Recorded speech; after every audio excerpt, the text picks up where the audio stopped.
Buen día, soy el ingeniero Alejandro Yáñez Cortés y estaré presentando el siguiente proyecto por nombre, Controlador Síncrono Unipolar. Este fue desarrollado en la División de Estudios de Posgrado e Investigación del Instituto Tecnológico de Ciudad Madero, bajo la supervisión del maestro de ciencias Aarón González Rodríguez, el doctor Pedro Martín García Vite y el doctor Rubén Salas Cabrera. En la industria, es común el uso de motores para diversas aplicaciones. Un motor de corriente alterna tiene mayor durabilidad y son compatibles con la mayoría de los aparatos modernos. La fabricación y el mantenimiento son muy rentables en este tipo de motores. Una técnica para el control de la velocidad síncrona de un motor de inducción es el control de frecuencia variable. En ella se puede ajustar la velocidad del motor por arriba o por debajo de la velocidad base.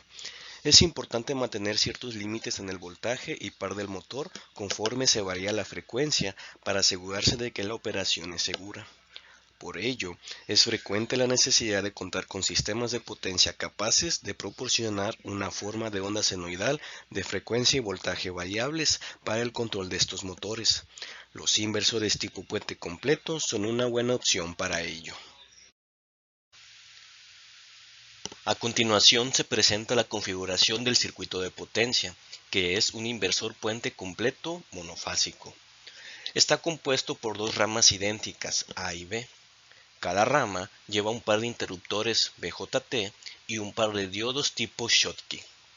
La salida BO será una carga tipo inductiva, en este caso un motor. Este circuito es alimentado con un voltaje en CD.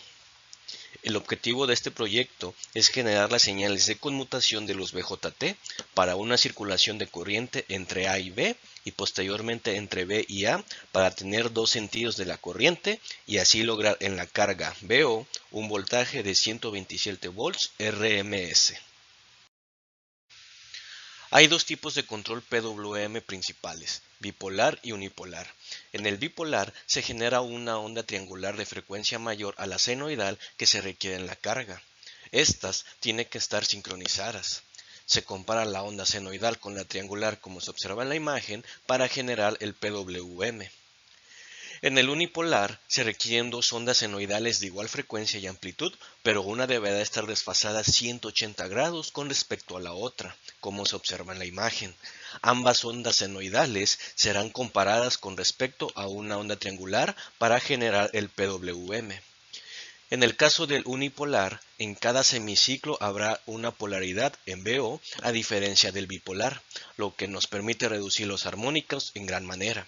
Por ello, se utiliza este tipo de control en este proyecto. A continuación se muestra la parte del circuito que genera la señal triangular de frecuencia variable compuesto por dos amplificadores operacionales en donde a la salida del segundo amplificador obtenemos la señal triangular tal como se aprecia en la imagen del osciloscopio. Otro objetivo de este proyecto es poder variar la señal de referencia entre los rangos de 40 a 60 Hz.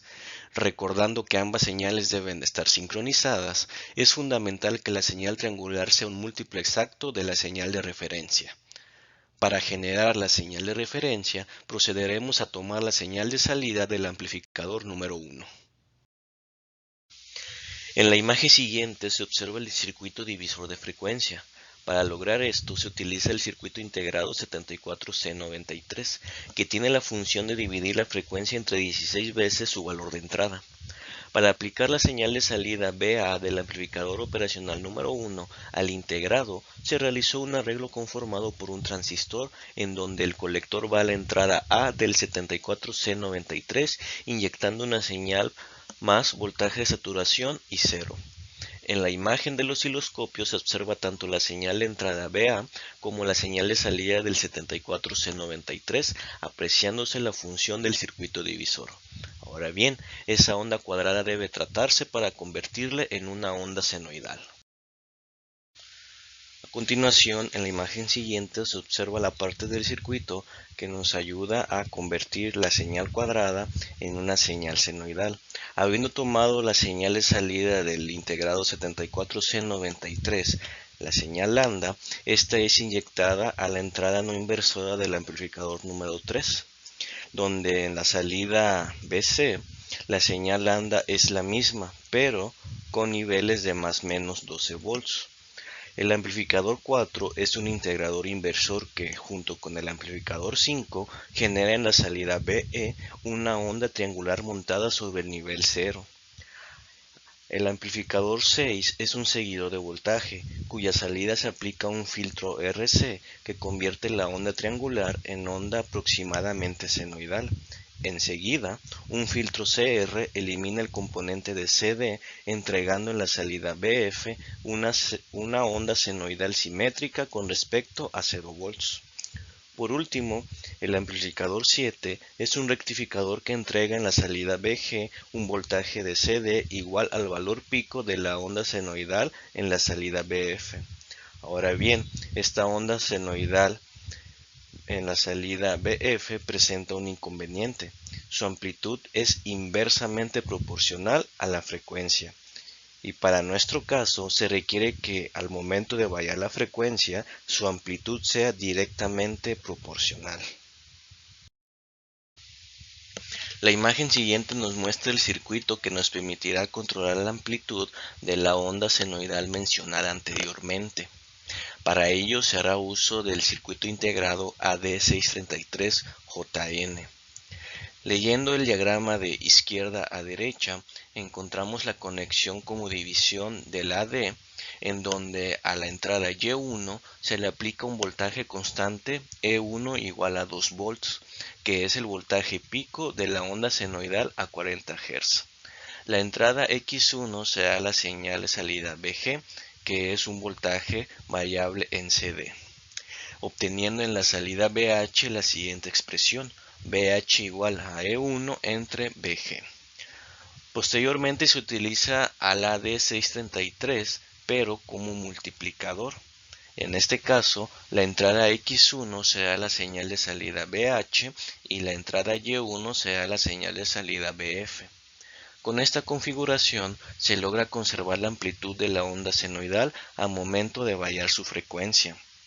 Con el amplificador 9 se obtiene a la salida BI una onda senoidal en donde la amplitud será directamente proporcional a la frecuencia. Como se observan las imágenes del osciloscopio, la señal lambda del circuito divisor de frecuencia y se muestra la señal de salida de este circuito tanto para 40 como para 60 Hz. La primera imagen del osciloscopio nos muestra la señal triangular de 640 Hz y la señal senoidal de 40 Hz sincronizadas. La segunda imagen del osciloscopio nos muestra la señal triangular de 960 Hz y la señal senoidal de 60 Hz sincronizadas. Cabe mencionar que se utilizó un potenciómetro doble para manipular la RO del circuito generador de la señal triangular y la retroalimentación del amplificador 9 en el circuito que nos permitió controlar o manipular la amplitud de la onda senoidal. Con los componentes electrónicos adecuados se diseñó y armó el prototipo de un controlador síncrono unipolar variable en frecuencia y voltaje, con la característica de nula presencia de armónicos de orden menor. Este prototipo proporcionará las señales de conmutación al circuito de potencia, que es un inversor del tipo puente completo monofásico para el control de un motor de corriente alterna.